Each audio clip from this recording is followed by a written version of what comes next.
to do our job to make sure we get it back here. That's number one goal. Take care of the next game, one game at a time. We can't look too far ahead. Ouch. And make sure that we. God. Good job, Grant. We gotta make sure we take this one game at a time and make sure that we just make sure we stay together. Honestly.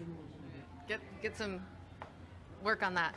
Thank you, Grant. Congratulations. Yeah, so Game 5 happened, and the Celtics forced a Game 6 in Miami, which I did not see coming for one.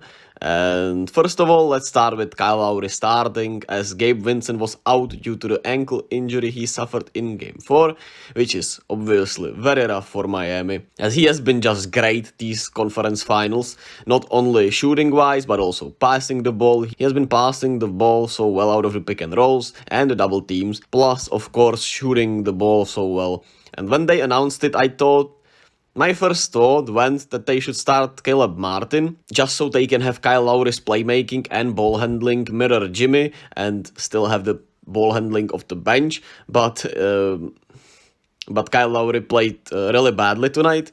He was playing just so poorly, started early on, as he started with some really rough turnovers, which led to the Celtics' great start and just them getting too comfortable. And as I talked about in Game 4, the Celtics were more active in the passing lanes and just better defending the pick and rolls, it feels like, and it paid dividends again tonight. The Heat had 6 turnovers in the first half, which the Celtics had none, and they overall had 16 turnovers for the game, which is just way too many. And the Celtics could continue to push the pace through that, and Miami was once again disconnected, left scrambling on the defensive end, where the Celtics were more aggressive to the cup early on, especially Jason Tatum, which led to Miami having to collapse more on that, which led to the Celtics adjusting and reading the defense really well when where they started to kick it out, and they were generating just great looks from the three-point line as they did all year long. And I think Jason Tatum really set the tone early on, especially with those early dunks and drives. Like I said, he even got a technical early on, and then it felt like everything came too easy for Boston. They were getting by even Miami players easily, making the right reads when to finish, like I said, when to kick it out. And even though we know Miami will not panic and look like they don't know what they're doing, tonight they were just bad. It did not matter. Turnovers were rough, they didn't shoot the ball as well as they've been shooting it all playoffs, and it once again felt more like the regular season we know. And the defense, which Miami has been able to rely on, once again looked not in sync. There were some really bad miscues. It felt like they weren't communicating properly on defense. They weren't even able to execute the zone as well, which I'll talk about a little later on. For Miami, the only guy that played early on up to his part was Duncan Robinson, but he got in foul trouble, which did not help. But Duncan Robinson looked really good tonight, so I guess that's a positive for Game 6.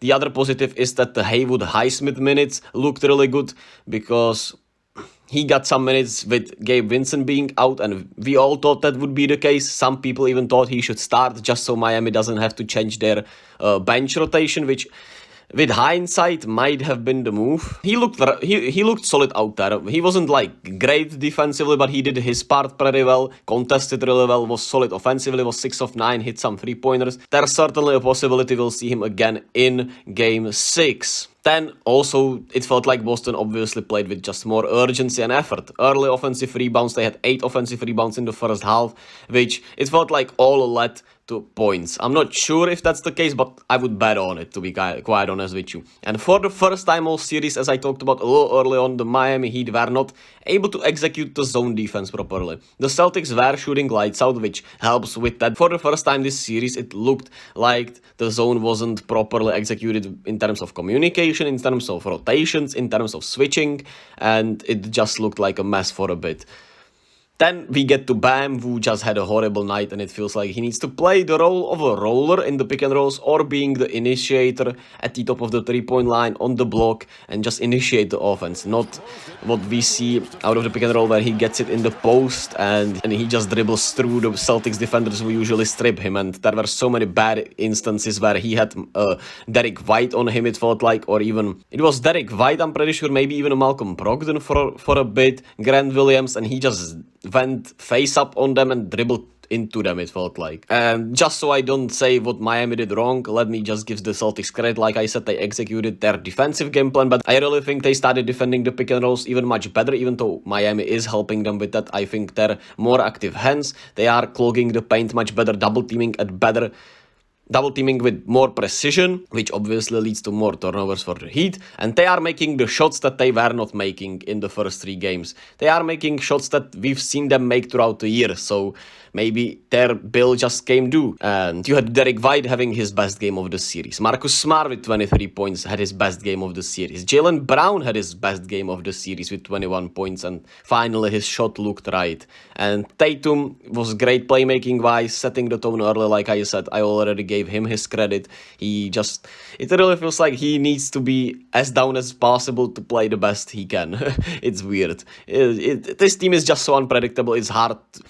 We probably shouldn't even predict anything. This team is just